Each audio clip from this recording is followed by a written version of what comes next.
இதெல்லாம் வாங்கி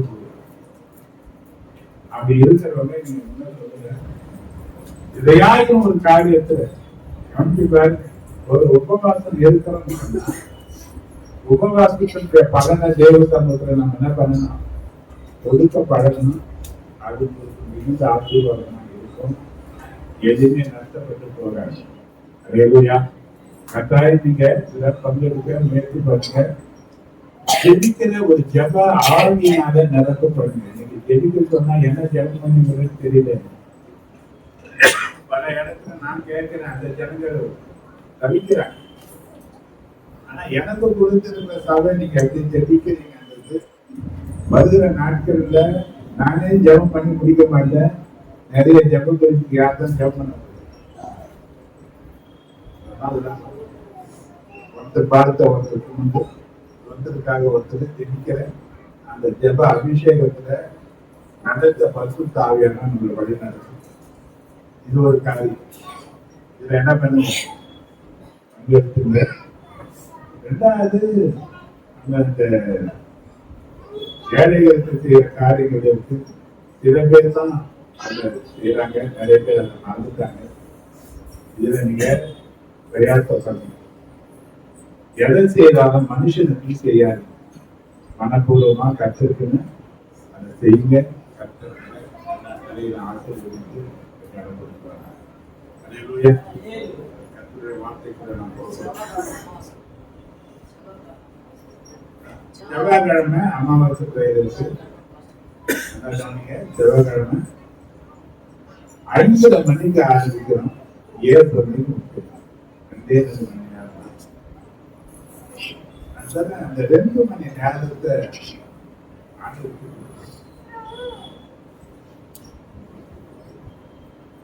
நிறைய நேரம் கழிச்சு வந்தீங்கன்னா வார்த்தைகள் எடுத்துக்கீங்க. ஆராதனை ரொம்ப அவசியம். கர்த்தரை பாடி ஆராதிக்கிறது ரொம்ப ரொம்ப ரொம்ப ரொம்ப அவசியம். ஏன்னா அதுதான் உங்களுக்கு பதில், திரும்ப கொண்டு வரக்கூடிய பதில் எங்க இருக்குன்னா அந்த ஆராதனை. விடுதலை எங்க இருக்குன்னா அந்த ஆராதனை சொல்றதான் பண்ணுங்க. வேற வேலையை போயிட்டு வரவங்க கொஞ்சம் லேட்டான பரவாயில்ல வாங்க. இந்த நேரங்களை எனக்கு கொடுக்க முடியும்னு சொல்லி நினைக்கிறவங்க நேரங்களை கொடுங்க. எல்லாம் ஒருமனப்படணும். ஒருமித்து நாம ஜெபம் பண்ணுவோம். மற்றவங்களுக்கும் நமக்கு கர்த்தருடைய ஆசீர்வாதங்களை சுகத்திலே கர்த்தருடைய ஆசீர்வாதம். அல்லேலூயா. அல்லேலூயா. ஏசாயா 61:7. உங்கள் வெட்கத்திற்கு பதிலாக இரட்டைத்தனை பலன் வரும். இரட்டைத்தனையாய் பலன்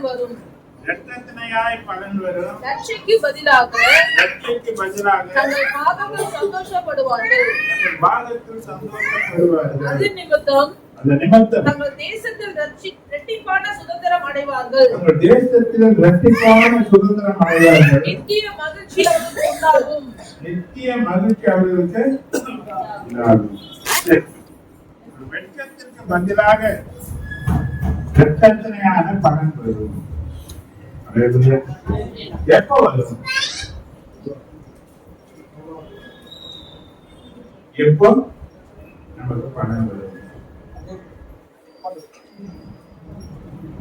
எப்ப நமக்கு பணம் வரும்? 26 பார்த்தீங்க.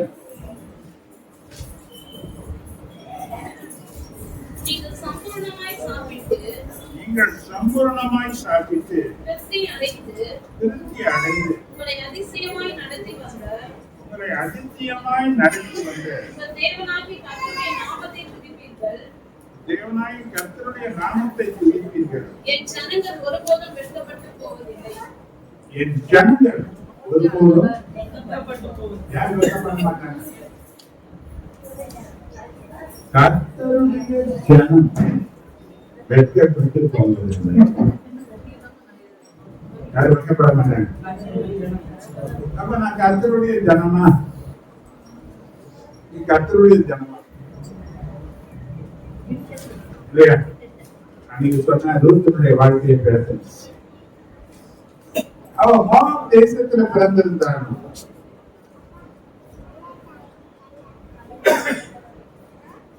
எத்தனை பேரோட கூட இணைக்கப்பட்டு சொன்னா உன் ஜனம் என் ஜனம், உன் தேவனுடைய சேவன். தன்னை தேவனுடைய ஜனங்களோடு கூட தேவனோடு கூட தன்னை இணைத்துக் கொண்டு தன்னை தேவ ஜனமாக அர்ப்பணித்த அந்த லூத்துடைய வாழ்க்கை அபரிதமாய் ஆசீர்வதிக்கப்பட்டு அவர் வாழ்க்கை உயர்ந்ததை நம்ம பார்க்கணும் இல்லையா? அவர் சரித்திரம் நமக்கு தெரியும்.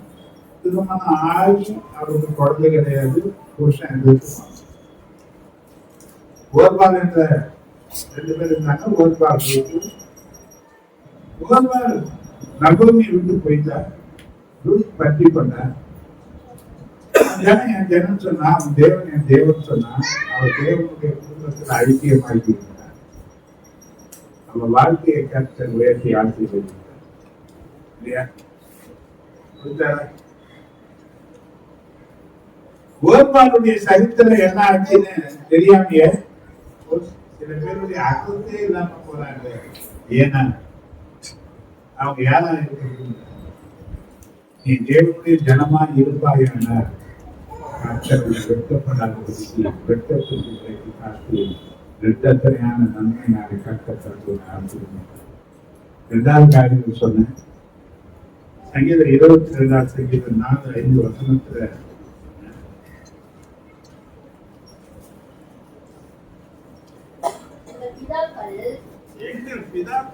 உம்மிடத்தில் நம்பிக்கை வைத்தார்கள். நம்பின அவர்களை நீர் விடுவித்தீர். உம்மை நோக்கி கூப்பிட்டு நம்பினார்கள். உம்மை நம்பி வெட்கப்பட்டு போகாதிருந்தார்கள். நம்பி வெட்கப்பட்டு போகாதிருந்தார்கள். யார் வெட்கப்பட மாட்டாங்க? 2வது கர்த்தரை நம்புகிறவர்கள்.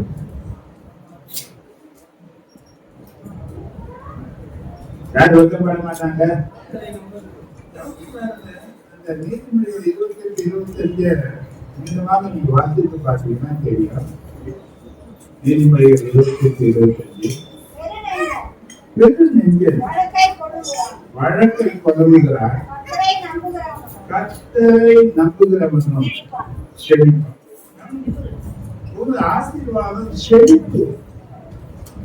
எல்லாராலையும் நீங்க எதிர்பார்க்கிற ஒரு காரியம்னா எந்த குடும்பமும் செழிப்பா இருக்கணும். ஆசீர்வாதமா பாட்டு 4 பேர் மத்தியில 4 பேரை விட நான் நல்லா இருக்கணும் என்று நினைக்கிறது எந்த தப்பும் தெரியாது. 4 பேரை விட நான் கீழே இறங்கிட்டதான் ஒரு கலக்கம், ஒரு பயம் எனக்கு வரும். 4 பேர் மத்தியில நான் வெட்கப்பட்டு கொள்ளணும். 4 பேர் மத்தியில நான் ஏளனமாக பேசப்படுவ காரியம் எனக்கு வந்துடணும். ஏன் என்ன ஒரு படத்துல பேசுற அளவுக்கு என் வாழ்க்கை வாழ்த்துனா நான் கீழே நிறைய வந்துதான் காரணம். ஆனா வேதம் சொல்றது கர்த்தரை நம்புகிற மனுஷன் யாராக இருந்தாலும் அவன் செழிப்பா செழிப்பும் பாக்கியமும் நம்புகிற மனுஷனுக்கு தேவன் தருகிறபடினாலே அவன் யார் மத்தியும் வெட்கப்பட்டு. 3வது நீங்க ஒரு காரியத்தை நான் சொல்லி சங்கீதம் 37 சங்கீதம் 18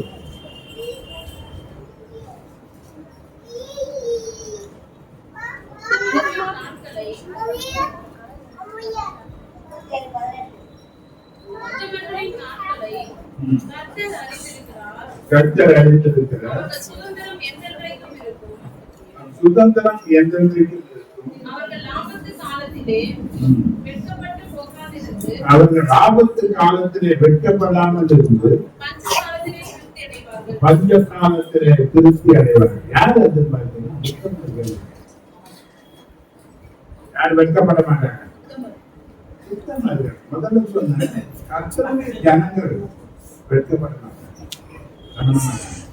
ஏன்னா அவங்க கர்த்தரையே தன் அடைக்கலமாக வைத்திருக்கிறவர்கள், கர்த்தரையே தன்னுடைய துணையாக வைத்திருக்கிறவர்கள், கர்த்தரையே தன் வாழ்க்கையில எல்லாவற்றுக்காகவும் அவர் நோக்கி பார்த்தார். யாரு பார்த்தாங்க? அவங்க கர்த்தர் பாருங்க. இந்த ஊழியத்தின் பாதையில நான் கடந்து வந்த நாட்கள் எல்லாம் நிறைய அனுபவிச்ச ஆண்டுகள் இருக்கிறது. தேவைகள் மிகுந்த காலகட்டங்கள் இது. நினைச்சு ஒரு காரியத்தை செய்ய முடியாது, பிள்ளைகள் கேட்டா வாங்கி கொடுக்க முடியாது, ஊதியத்தை பாதையில அத்தனை கஷ்டமான காலகட்டங்களில் நாம் ஓடுகின்ற காலகட்டம். ஊழியம் நிறைய நடக்குது, ஆனா தேவைகள் எனக்கு அதிகமா இருக்கு. என்ன தோணுது, யாராவது தேவைகளை தந்திக்க மாட்டாங்களா, யாராவது கூட மாட்டாங்களா, இந்த ஏக்கங்கள் இருக்கு. தேவன் எனக்கு கற்றுக் கொடுத்த பாடம் என்ன தெரியுமா? நான் தான் தேவன். யார் தேவன்? நான் தான் அவனை அழைச்சது, நான் தான் அவனை தாயின் கருவில தெரிந்து கொண்டது, நான் தான் அவனுக்கு தேவனா இருக்கும்படியாக இந்த உலக வாழ்க்கைக்கு பிரித்து இருக்கிறது. நான் தான் உன்னுடைய எஜமான். உன் தேவைகளுக்கு நீ என்கிட்ட தான் வளர்ச்சி. அப்ப என்னன்னா, ஒருத்தங்க எதிர்பார்த்து அவன் வர சொல்லி நான் போய் அங்க அவன் இல்லாத போறதுனால ஏமாற்றம் அடைஞ்சு காலையில வெளிநாட்டால வேதனையான வீட்டுக்கு வந்த போது தேவனுடைய ஆவியானவர் கற்றுக் கொடுத்தார். இப்ப என் வாழ்க்கையிலே நிறைய காரியங்கள் தேவையில்லைன்னு பலவீனம் இல்லையா இருக்கு இல்லையா, பலவிதமான பிரச்சனைகள் இருக்கு. ஒவ்வொரு நாளும் பார்க்கிறேன், இந்த பைபால் பண்ண இடத்துல நேரங்கள் கொஞ்சம் அதிகமான நினைப்பேன்னா இருக்கும். ஆனா எல்லா வகையும் யாருக்கு தான் கொடுக்கும், யாருதான் பார்க்கிறேன். நான் உன்னுடைய ஜனம், நீதான் என்னுடைய தேசம், நான் உன்னுடைய ஆடு, நீதான் என்னுடைய நேசம். எனக்கு தேவையானதெல்லாம் யார்தான் நடக்கணும், யார்தான் கொடுக்கணும் இல்லையா? கர்த்தர் எனக்கு நல்ல மேய்ப்பலா தானே இருக்கிறாரு. ஆட்டை எப்படி நடத்துனது யாருக்கு தெரியும்னா மேய்ப்பனுக்கு தான் தெரியும். அப்ப எனக்கு அவர் மேய்ப்பனா இருந்தாருன்னா நான் குறைபட வேண்டிய அவசியம் ஒன்றும் இல்லை என்ற விஷயம் இன்னைக்கு வரை எனக்கு ஆழமா இருக்குன்னா இருக்கு. அவரும் நினைக்கிறாரு, எவ்வளவு பிரச்சனை மத்தியில நான் கடந்து வந்துட்டேன், கர்த்தர் தலை நிமிடம் வைத்திருக்கிற தலை துணி எங்கேயுமே ஆடுவதே இல்லை. ரெண்டாவது யாரை பார்க்கிறோம் நம்மனா கர்த்தரை நம்ம எல்லாத்திலையும் நம்ம பார்க்கணும் இல்லையா? சிவா கூட ஒரு காரியத்தை சாட்சியா சொல்லணும். யார் முன்ன வச்சுக்க பேசும்போது சொன்னாங்க, ராஜனுடைய வெற்றி ரகசியம் எவ்வளவு பிரச்சனைகள் அசைக்கிறதுக்கு அவனுக்கு நிறைய சத்து இருக்கு இல்லையா? அவனை வெளியே மட்டும் கிடையாது, தன் குடும்பத்திலையும் சத்து இருக்கு, தன் பிள்ளைகளே அவனுக்கு சத்துக்களாக மாறினான் இல்லையா? ஆனா அவன் சொல்றான், நான் அசைக்கப்படுவதில்லை, நான் அசைக்கப்படுவதில்லை. ஏன் அப்படி பேசுறாங்க? என்ன அப்படி பெரிய காரியம் பண்ணிட்டான், அப்படின்னா பெரிய யுத்தம் அப்படின்னு பார்த்தீங்கன்னா ஒரே ஒரு ரகசியம் தான். அவன் சொல்றான், எப்பொழுது என்ன யார முன்ன நிறுத்தினாங்க? எல்லா தேவைகளிலும், எல்லா பிரச்சனைகளிலும், எல்லா போராட்டங்களிலும் அவன் கர்த்தரை தனக்கு முன்ன வச்சா கர்த்தரை முன்ன வச்சுக்கிற ஜனம் தோற்று போக வேண்டிய நிலை வரவே வராது.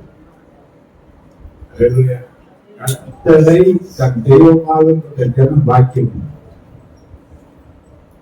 எது ஆசீர்வாத தடையை அந்த தடையை நீக்கி போடுவார் என்று சொல்லி நீங்க 2:13 சொல்லப்பட்டு தடைகளை நீக்கி போடுகிறது. எத்தனை தடைகளை கொண்டு வந்தாலும், எத்தனை பலவீனங்களை கொண்டு வந்தாலும், எவ்வளவு பிரச்சனையை கொண்டு வந்து வெட்கப்படக்கூடிய சூழ்நிலைகளை உருவாக்கினாலும் கர்த்தர் நமக்காக இந்த வெட்கத்தை ஏற்றுக்கொண்டவராக இருந்ததுனால அவர் நமக்கு ஒருபோதும் வெட்கப்படவில்லை. அல்லேலூயா, அல்லேலூயா.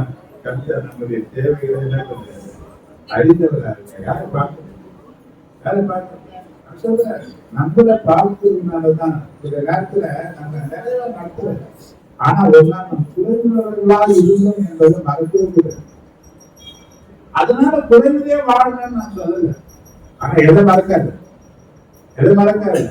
அப்ப ஒவ்வொரு வந்த வழியை நல்லா யோசனை பண்ண, நீ கடந்து வந்த வழிகள் எல்லாம் கூட கஷ்டம் வந்து கூட வந்து யாரு அன்னைக்கு நெருக்கம் இருந்தது, பிரச்சனை இருந்தது, அடுத்த வேலைக்கு என்ன செய்யணும் ஏற்க இருந்தது, தேவைகள் இருந்தது, ஒரு பயம் ஆட்கொண்டு இருந்தது. அதையெல்லாம் கூடவே இருந்த விளக்காம உன்னை நடத்தி மட்டுமாக நடத்தி வந்த ஆண்டவர் இன்னும் கூட காணிக்க யாரு கூட தான் இருக்கிறாரு. இன்னும் நம்ம யாரைதான் பார்க்கிறேன்னா இன்னும் அவரை தான் பார்க்கணும். அவரை பார்த்த மறந்து எப்ப நம்மளை பார்க்க ஆரம்பிக்கிறோமோ அன்றைக்கே அவர் பார்க்கணும். அவரை மறந்துற ஜனங்கள் யாரா இருந்தாலும் வெட்கப்படுவார்கள் என்று சொல்லப்பட்டது. யாருங்க வெட்கப்படுவாங்க? அல்லேலூயா. ஒரு வசனத்தை நீங்க பாருங்க, அது வந்து பார்த்தீங்கன்னா தெரியும்.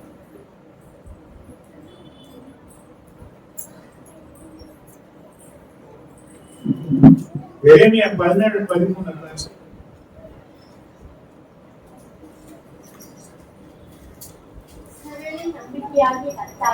இஸ்ரவேலின் நம்பிக்கையாகிய கர்த்தாவே, உம்மை விட்டு விலகுகிற யாவரும் வெட்கப்படுவார்கள். யார் வெட்கப்படுவாங்க? இப்ப நான் என்ன பண்றோம்? நெருக்கமா இருக்கிறோம்னா விலகி போடணும். எப்ப நெருக்கமா வரணும்? எப்பதான் தேவனை தேவை? வெட்கம் வந்த பிறகு. அவர் தேவ ஜனமா இருந்து வெட்கப்படாதபடிக்கு யாரோடு கூட இரு, யாரோடு கூட இரு. அவர் உனக்காக வெட்கத்தை அனுபவித்தார். அவர் அவமானப்படுத்தப்பட்டார். யாருக்காக அந்த அவமானத்தை ஏற்றுக்கொண்டார் அப்படின்னா, நாம் அவமானப்படுத்தப்படாதபடிக்கு, யார் மத்தியிலையும் தலைமுனித்து வாழ்ந்து விடாத கூடாது என்பதற்காக ஏற்ற அவமானத்தை தன் வாழ்க்கையை ஏற்றுக்கொண்டார். அல்லேலூயா. யார பக்கத்தில் யாரோடு இரு, அவரோடு இருந்தினா கர்த்தர் வெட்கப்படாதபடிக்கு காப்பார். இரண்டாவது, மனுஷனை நம்புவதற்கு ஏமாத்தம் சொல்றாரு. ஏசாயா 2:22 சொல்லுவது.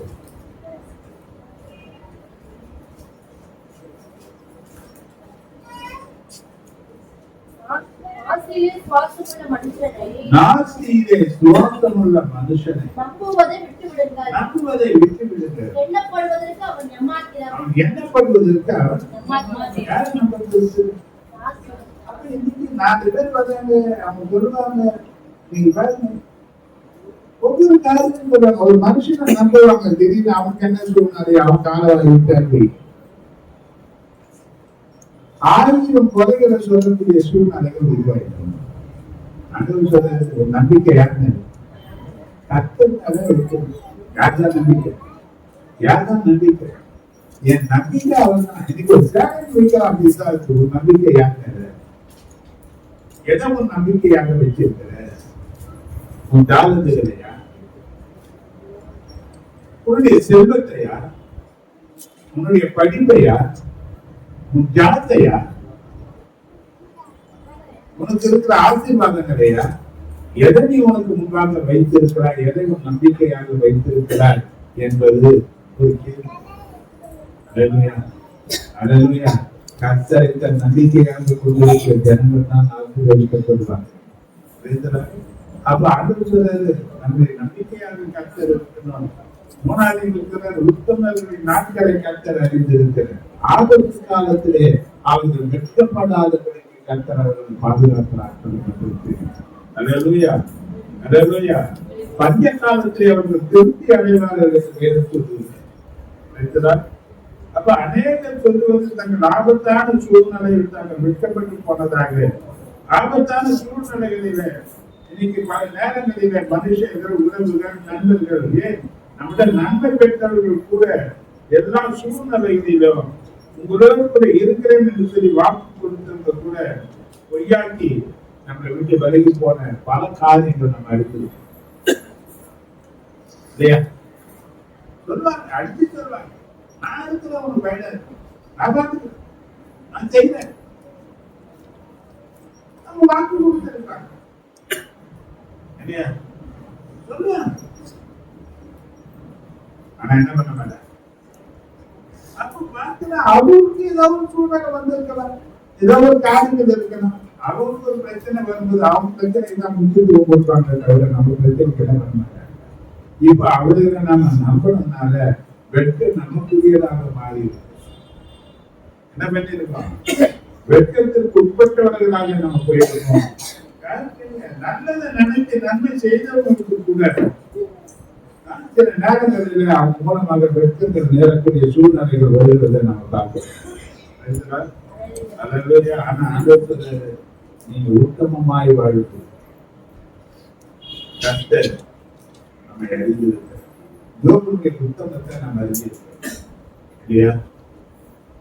இப்ப அவன் மனைவி சொல்ற அவன் வாழ்க்கையில வந்த அந்த சூழ்நிலை பிரச்சனைகள் நம்ம பார்க்கிறோம். ரொம்ப கடினமான ஒரு நிலையை அவன் கடந்து போனான். 10 பிள்ளைங்க இறந்துட்டாங்க.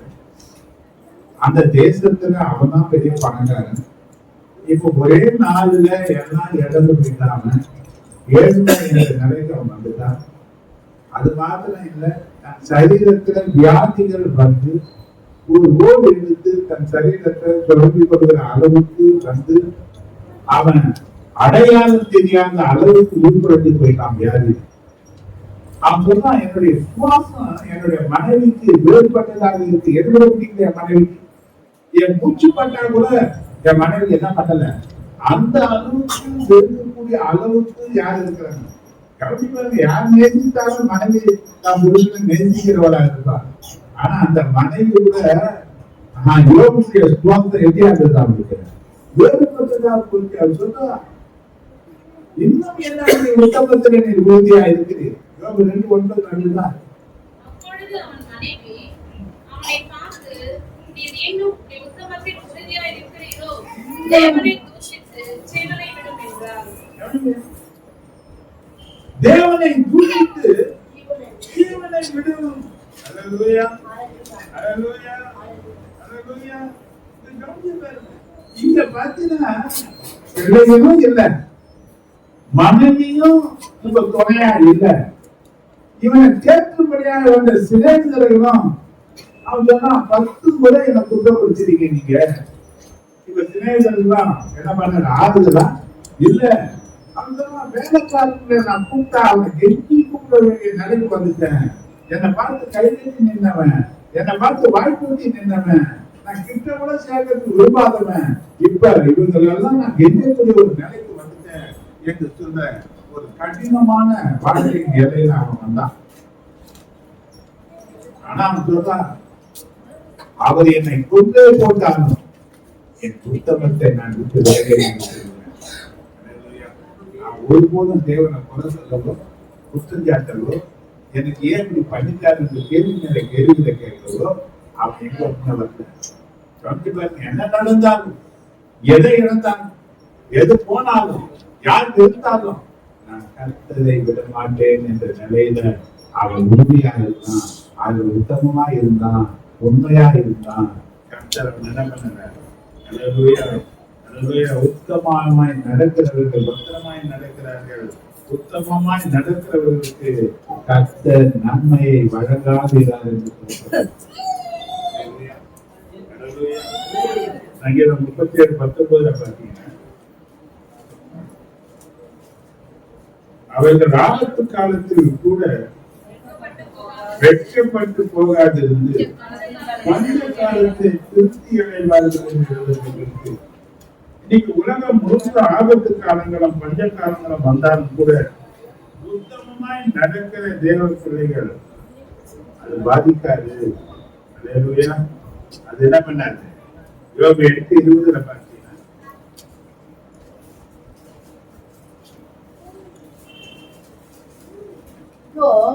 இதோ தேவன் உத்தமனை வெறுக்கிறதும் இல்லை, பொல்லாதவர்களுக்கு கை கொடுக்கிறதும் இல்லை. யாருக்கு கை கொடுக்க மாட்டாரு? யாரும் வெறுக்க மாட்டாரு. அப்ப இன்னைக்கு 1000 பிரச்சனை உனக்கு வரலாம். நெருக்கங்கள் வரலாம், வந்திருக்கலாம், நஷ்டங்கள் வந்திருக்கலாம், நன்மை செய்தவர்களுக்கு தீமைகள் வந்திருக்கலாம். இன்னைக்கு பல பேர் உன்னை வெறுத்து உன்னை தட்டி வைத்திருக்கலாம். பல பேர் இன்னைக்கு இருக்குன்னு சொல்றவங்க இல்லாம போயிருக்கலாம். பல பேர் கொடுத்த வாக்கு தத்தங்கள் நிறைவேறாம போயிருக்கலாம். ஆனா ஒண்ணு நிச்சயம், மற்ற ஜனங்களை வெறுத்து இருக்கலாம். ஆனா பேசப்படுகிறது, உத்தமமாய் நடக்கிற ஒரு மனுஷனை கர்த்தர் வெறுக்கிறது இல்லை, கொள்ளாதவர்களுக்கு தேவன் கை கொடுக்கிறதும் தேவன் வெறுக்கிற தேவன் நமக்கு பிரியமா இருப்பாங்க. எதை குறித்து நம்ம கவலைப்பட வேண்டிய அவசியமே கிடையாது. கர்த்தர் என்னோட நான் எப்பவுமே சொல்லி இருக்கிறேன், இந்த சபையில முதலில் உங்களுக்கு தெரியும் ஏராளமான ஜனங்கள் இருந்தாங்க. எப்போ எனக்கு இந்த கேன்சர் வந்து நான் படிக்க மாட்டேன் என்ற நிலைய இன்னைக்கு பார்க்க ஆரம்பிச்சாங்கன்னா அன்னைக்கு அந்த நிலையில நிறைய ஜனங்கள் சொன்னாங்க. ஆனா ஒவ்வொருவருக்கும் ஓட்டத்தை கர்த்தர் அறிந்திருக்கிறார். அப்போ ஒரு முறை நான் நடுவு தேவனிடத்துல நான் ஜெபித்த போது தேவன் சொன்னார், அவங்க போனா என்ன, நான் கூட தானே இருக்கிறேன், நான் கூட தானே இருக்கிறேன், நான் கூட இருக்கும்போது இருக்கு. இப்ப அவங்க போன போது அவங்க யூஸ் கொடுக்கிறேன், அவங்க உனக்கு வாய அப்ப தேவனுக்கு தெரியும் எது யூஸ் இல்லாத ஒரு காரியத்தை தேவன் நம்ம வாழ்க்கையில இருந்து என்ன பண்ணுவாரு, அவரே அகற்றிடுவார். நாம குழந்தைங்க அவசியம் கிடையாது. நாம ஏன் அப்படி போனாங்க நமக்கு தேவையே கிடையாது. தேவன் விரும்பாத எதையுமே தேவன் நம்முடைய வாழ்க்கையில் அகற்றிடுவார். அப்ப தேவன் எதை விரும்புறாரோ அந்த காரியத்தை செய்ய அவருக்கு அவர் நடந்தாரு. இப்ப யோசேப்பின் வாழ்க்கையை பார்த்தீங்கன்னா எத்தனை குற்றச்சாட்டுகள், எத்தனை பழி சுமத்தினாங்க, எந்த தெய்வத்துக்குள்ள கொண்டு போட்டாங்க. ஆனா யாரும் வாழ்க்கையில இல்லைன்னாலும் கர்த்தர் அவனோடு கூட தான் இருந்தார் என்று சொல்லப்பட்டிருக்கு.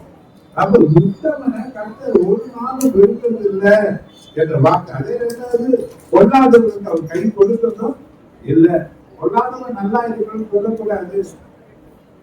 அவனுக்கு தேவன் என்ன பண்றது கிடையாது, கை கொடுக்கறதுன்னு சொல்லப்பட்டிருக்கிறது. அப்போ யோபு உத்தமமா நின்றாங்க அவருடைய மனைவியுடைய வார்த்தை சாட்சியா அடிக்குது. இல்லையா, நீர் இன்னும் உத்தமத்துல உறுதியா நிற்கிறீரோ கேட்டாங்க. யோபு 27 வாசிச்சிருக்காங்க, 2-6 வருஷங்கள் வாசிச்சிருக்காங்க. என் சுவாசம் என்னிலும் தேவன் தந்த ஆவியின் நாசியில் இருக்கும் மட்டும் என் உதடுகள் தீமையை சொல்வதும் இல்லை, என் நாக்கு கபடம் பேசுவதும் இல்லை, என் நியாயத்தை தள்ளிவிடுகிற தேவனும் என் ஆத்துமாவை கசப்பாக்குகிற சர்வ வல்லவருமானவருடைய ஜீவனை கொண்டு சொல்லுகிறேன், நீங்கள் பேசுகிறது நீதி என்று நான் ஒத்துக்கொள்வது எனக்கு தூரமாய் இருப்பதாக என் ஆவி பிரியம் மட்டும் என் உத்தமத்தை என்னை விட்டு விலக்கே. என்ன தெரியுதா, எத்தனை நீங்க குற்றம் சொன்னாலும் பரவாயில்ல, எவ்வளவு குறை பேசினாலும் பரவாயில்ல, யாரு என்ன வெறுத்தாலும் பரவாயில்ல, யாரு என் கூட இல்லாம போனாலும் பரவாயில்ல, நான் என்ன பண்ண மாட்டேன், என் உத்தமத்தை தேவனை பெற்றுக் கொண்ட காரியத்தை ஒரு நாளும் நான் விட்டு வெளியே வரவே மாட்டேன் என்பதுதான் அவருடைய வைராக்கியமான தீர்மானம். நானும் கொஞ்சம் யோசனை பண்ணிப்பாரு, கொஞ்சம் திரும்ப வந்தா கொஞ்சம் கஷ்டம் வந்துட்டா கர்த்தருக்கு தூரமா போயிடும். அவனுக்கு வந்த இழப்புகளை நஷ்டங்களை பார்த்தீங்கன்னா அவனுக்கு தூரமா போனாங்க. ஆனா அவன் கர்த்தரை விட்டு தூரமா போவே, அவன் கர்த்தரை விட்டு என் ஆச்சரிய மட்டும் நான் என் புத்தகத்தில் என்ன பண்ணுவேன், புத்தகனை கர்த்தர் விருப்பத்தில் சொன்ன வார்த்தையை நிரூபிச்சாரா இல்லையா? யோபு 42:10-13 வசனத்தை வாசித்து பார்த்தீங்கன்னா யோபு தன் சிநேகிதனுக்காக வேண்டுதல் செய்த போது கர்த்தர் அவனுடைய சிறையிருப்பை மாற்றினார். யோபுக்கு முன்னிருந்த எல்லாவற்றையும் பார்த்திலும் இரட்டத்தனையால் கர்த்தர் அவனை ஆசீர்வதித்தார். அப்பொழுது அவனுடைய எல்லா சகோதரர்களும் சகோதரிகளும் முன் அவனுக்கு அறிமுகமான அனைவரும் அவனிடத்தில் வந்து அவன் வீட்டிலே அவனோடு கூட போஜனம் பண்ணி சகல தீங்கி நிமித்தம் அவனுக்காக அங்கலாய்ப்பு அவனுக்கு ஆறுதல் சொல்லி அவரவர் ஒவ்வொரு தங்க காசையும் பொன் ஆபரணத்தையும் அவனுக்கு கொடுத்தார்கள். கர்த்தர் யோபின் முன்னிலைமையை பார்த்து அவன் பின்னிலைமையை ஆசீர்வதித்தார். கிடைச்சு ஒரு காரியத்தை நம்ம கவனிக்கணும், அவன் யாரை தேடி போலையா, அவ்வளவு கஷ்டம். நம்மள கஷ்டத்துல அங்க போனா கிடைக்குமா, இங்க போனா கிடைக்குமா, அவரை பார்க்கலாமா, இவரை பார்க்கலாமா, அங்க போனா எதாவது செய்வாங்களா, இவங்க ஏதாவது நமக்கு பண்ணுவாங்களா, நம்ம எதிர்பார்ப்போம். அவன் எல்லாருக்கும் நல்லது செய்வான்.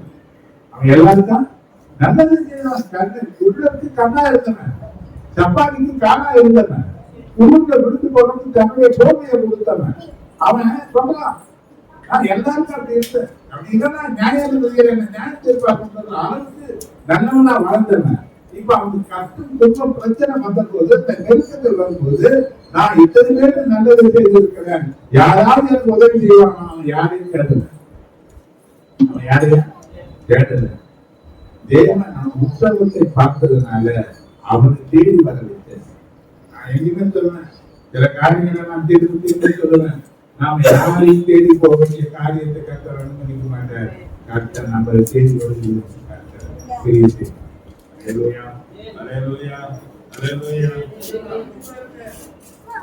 நம்ம கர்த்தர் செய்தாரு. கர்த்தருடைய விசுவாசிகளா இருந்தாலும் விசுவாசத்துல நம்ம உத்தமமாக இருக்க வேண்டும்.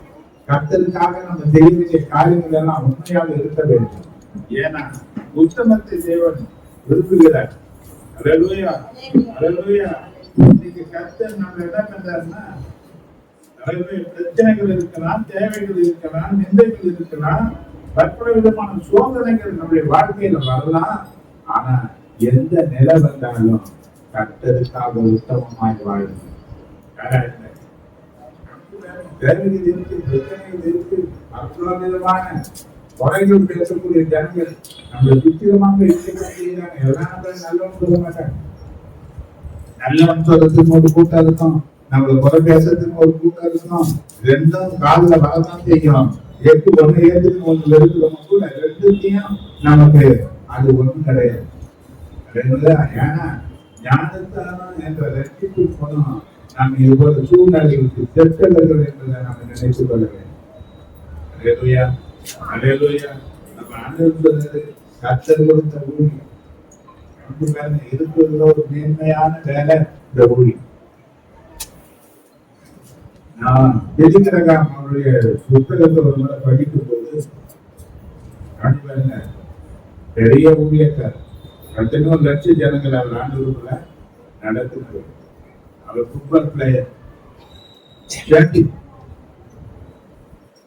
அவர் அப்படியா இருக்கும் போது நல்ல மேன்மையா வந்து ஊழியத்தில் வந்த போது அமெரிக்கா பிரதிநிதிகள் அந்த ஜெனட் சபையில இருக்கிறவங்க அவரை சந்திச்சாங்க. அவங்க சொன்னாங்களா, இந்த முறை நீங்க பிரசிடென்டா நில்லுங்க, எந்த எதிர்த்த வேட்பாளரும் உங்களுக்கு இல்லாதபடிக்கு முறையாக நாங்க என்ன பண்ணோம், எல்லாம் ஒருமித்து உங்களை தேர்வு செய்து உங்களை பிரசிடென்டா வைக்கிறது. எந்த போட்டி இருக்காது உங்களுக்கு, நீங்க என்ன பண்ணுங்க, நீங்க பிரசிடென்டா வந்தா போதும் சொன்னாங்க. எனக்கு இந்த வேலை தான், இதை விட மேன்மையான வேலையை தான் தேவன் எனக்கு கொடுத்தாரு. என்ன வேலைன்னா ஜனங்களுக்கு சுவிசேஷத்தை, இதை தவிர மேன்மையான வேலை தான் எனக்கு ஒன்றும் கிடையாது. அமெரிக்காவுடைய ஜனாதிபதியை விட ஒரு உயர்ந்த வேலையை தேவை கொடுத்தாரு. எந்த வேலையை கொடுக்க நமக்கு பதவிகள் எது மேல இருக்கு, இன்னைக்கு ஆசைகள் எது மேல இருக்கு. கர்த்தருக்காக ஊழியம் செய்ய தன்னை அர்ப்பணிக்க அந்த ஊழியக்காரனை ஏராளமான ஜனங்களுக்கு கர்த்தர் ஆசீர்வாதமாக பயன்படுத்தினாரு. இன்னைக்கு கூட நம்முடைய வாழ்க்கையில நாம கர்த்தருக்காக எப்படி இருக்கிறோம் என்பதை பார்க்க, எப்படி இருக்கிறோம், என்ன செய்யறோம், எவ்வளவு நஷ்டத்தை ஏற்றுக்கிறேன், எவ்வளவு செய்யற, உங்களுக்கு முடிக்கிற காரியத்தை என்ன பண்றது. இப்ப மத்திய 75 பாருங்க, நான் முடிக்கிறேன். அவனோட திறமைக்கு தக்கதாக ஒருவனிடத்தில் 5 தாளந்தும், ஒருவனிடத்தில் 2 தாளந்தும், ஒருவனிடத்தில் 1 தாளந்துமாக கொடுத்து உடனே பிரயாணப்பட்டு போனான். 5 தாளந்தை வாங்கினவன் 19-21 வெகு காலமான பின்பு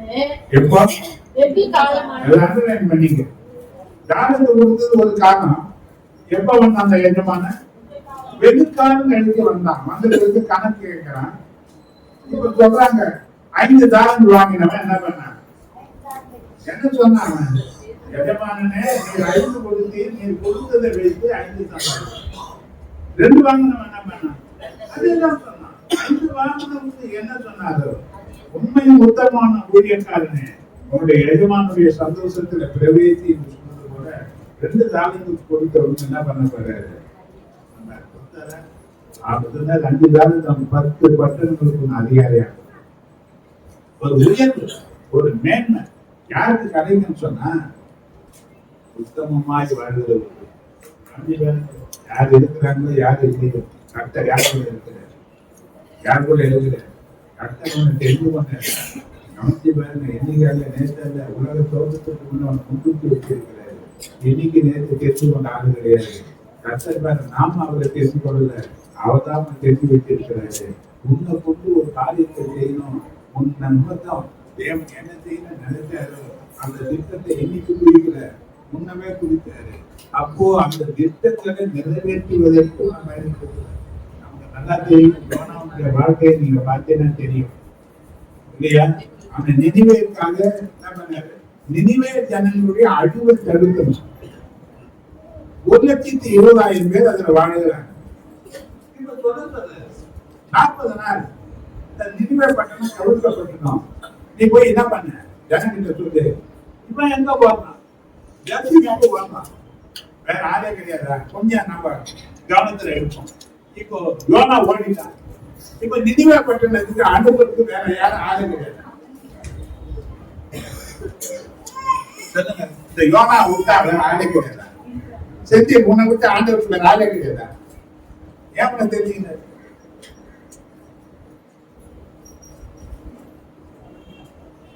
எடுக்க என்ன விட்டு ஆளே கிடையாது. போது நான் பாட்டு மட்டும் பார்த்தோம். எந்த பேரு எத்தனை பேர் எப்படி தகுதியா இருந்தோம் தேடி வந்ததான் கிருபை. யாரை தேடி வந்தது? அந்த கிருபையை பயன்படுத்திக்கிறவன் மேன்மை அடையறான், கிருபையை உதாசீனப்படுத்துகிறவன் நாசம் அடைகிறான். இப்ப கிருபை யாரை தேடி வருது? நாம ஒண்ணும் கிடையாது. ஒரு மேன்மை வந்தது கிருபையினால இல்லையா? அந்த கிருபை யாரை தேடி வந்தது? நம்ம நல்லவனா பழந்தது கிடையாது, நல்ல வார்த்தை நம்ம வாயில கிடையாது, நல்ல பழக்கம் கிடையாது. இப்பதான் ஆண்டவருக்கு தெரிஞ்சு வந்து இருக்கிறோம். இப்போ ஏதோ முடிக்க ஒரு அளவுக்கு ஊழியம் பண்றோம். எண்ணத்தில் முடிநாக ஒழித்து கொடுத்தது உண்மையில நான் ஆண்டவர்கிட்ட கேட்டேன். என்ன கேட்டேன் தெரியுமா? நான் வேலை செய்த ஓனர் 31ஆம் தேதி 3ஆம் தேதி வரைக்கும் சம்பளம் கொடுத்துருவாரு ஆண்டவர். எனக்கு என்ன பண்ணணும்? நீங்க முட்டாள்தனமான பேசிட்டாங்க. எப்ப பேசியிருக்க? அப்ப நான் பேசுறது முட்டாள்தனம்னா உனக்கு யார்கிட்ட பேசினேன்? ஆண்டவர்கிட்ட பேசினேன். அவர் ஒவ்வொரு நாளும் என் தேவையில சந்திச்சுட்டு தான் இருக்கிறேன். ஒரு நாளும் கூட என்ன பண்ணல, எனக்கு விடல. இப்ப கூட நான் தைரியமா எங்க சொல்ல முடியும்? இப்ப சபையில இத்தனை பேர் இருக்கிறீங்க, கூப்பிடாத எந்த வீட்டுக்கு நான் வந்தது கிடையாது. இந்த பக்கம் வந்து அந்த பக்கம் வந்து ஜெபம் பண்ணிட்டு யாருமே காணிக்கை கலந்து கிடையாது. ஆனா கர்த்தர் கூப்பிடும் போது போகும்போது அவங்க குடும்பத்தை வேண்டாம்னு சொல்ல முடியாது. கர்த்தர் வாங்காதுன்னு சொன்னா அது வாங்கணும் கிடையாது. வேண்டாம் இல்லையா? இதுதான் இல்லையா? இப்ப பாருங்க, கொஞ்சம் ஒரு 10 வருஷத்துக்கு முன்னாடி வியாதிக்கு முன்னாடி நல்ல நிறைய ஓட்டம் கொஞ்சம் செலுத்துது. இப்ப விலையில அதிகமாயிடுச்சு, எங்கேயும் முன்ன பண்ண முடியல. இப்ப இன்னும் தேவைகள் எனக்கு அதிகமா இருக்கு. ஆனாலும் என்னைக்கு வரையும் நான் சொல்றேன், அடுத்த தேவன் உண்மை உள்ளவராக இருக்கிறார். அதையா அவர் ஒன்றும் குறையில்லாம நடத்துவாரு. ஆனா அவர் உண்மை உள்ளவராக இருக்கிறாரு. அழைப்புக்கு நாம உண்மை உள்ளவராக இருந்தா கர்த்தர் ஒரு நாள் நீ வெட்கப்படுவது. 1000 வருடம் பிரச்சனை வராதுன்னு ஆண்டவர் எங்கேயுமே சொல்லல. உபத்திரம் இருக்குன்னு சொன்னார் உலகத்துல. ஆனா ஜெயித்த ஆண்டவர் நம்ம கூட இருக்கிறார். யார் கூட இருக்கிறார்? அப்ப எத்தனை பிரச்சனை வந்தாலும், எத்தனை ஏமாற்றுகள் நடந்தாலும், எத்தனை தீமைகள் வந்தாலும், யார் நம்ம கிட்ட இல்லாம போனாலும் தேவன் நம்ம கூட இருக்கிறார் என்ற உத்தமத்துல நம்ம உண்மையா இருப்போம்னால் யாத்திரை வடிப்பது போல கர்த்தர் நம்ம நிச்சயமாக ஜனங்கள் ஒருபோதும் வெட்கப்பட்ட போது வெட்கத்திற்கு பதிலாக எத்தனையான பலன் நமக்கு கிடைக்கும் என்ற இந்த செய்தி இருக்கிற கர்த்தர் ஆசீர்வதிப்பாராக. காணிக்க கொடுத்து நம்ம கழிச்சு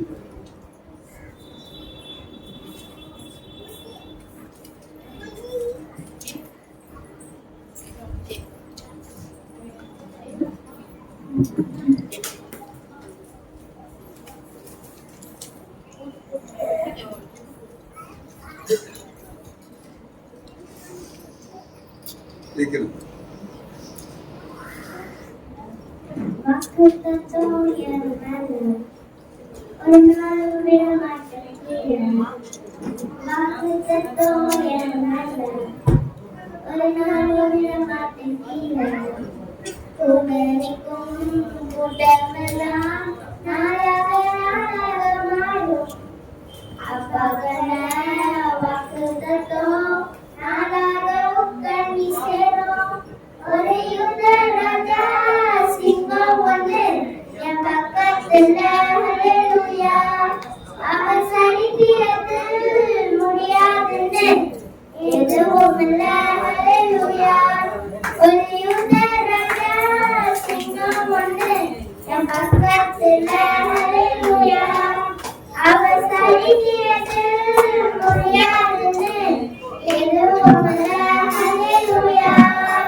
ஒரு சொப்பனோ சாமியா நாங்க மட்டமோ யோசேப்புக்கு ஒரு சொப்பனோ சாமியா நாங்க மட்டமோ அது இந்த சொப்பனோ உனக்கு இதை தந்துச்சோ அவனை வச்சு தூக்குமாறு கையை குறைச்சு தூக்குறதே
உற்சாகத்தை தந்து ஒரு சிற நம்பிக்கையை தந்து ஜனங்கள் ஒருபோதும் வெட்கப்பட்டு போவதில்லை உண்மை நம்பி வெட்கப்பட்டு போகாதிருந்தார். உத்தமமாய் நடக்கிறவர்கள் வெட்கப்படுவதில்லை. பஞ்ச காலத்திலே அவர்கள் கர்த்தர் யோசிப்பார் என்று எங்களுக்கு நிச்சயமான வார்த்தைகளை அந்த பிள்ளைகள் அதிலே அவர்கள் இயக்கங்களை அறிந்திருக்கு, திறமைகளை அறிந்திருக்கு. சமூகத்தில் ஒவ்வொருவரையும் கொடுத்த காணிக்கைக்காக நன்றி. கொடுத்திருக்கிறார்கள் விதைத்த விதையாய் நினைத்து ஒரு பெரிய அறுவடையை திரும்பி தருகிறார்கள். எல்லாவற்றையுமே நீங்கள் கவனத்திற்குரியவர்களாக மாற்றுவதற்காக எல்லா தேவைகளையும் சந்தித்து நீதியான துணிக்கைகளோடு இருப்பதாக எப்பொழுதும் நிலை உண்டாயிருக்கும். கர்த்தருடைய ஆசீர்வாதம் இயேசுவின் நாமத்தால் ஜெபிக்கிறோம்.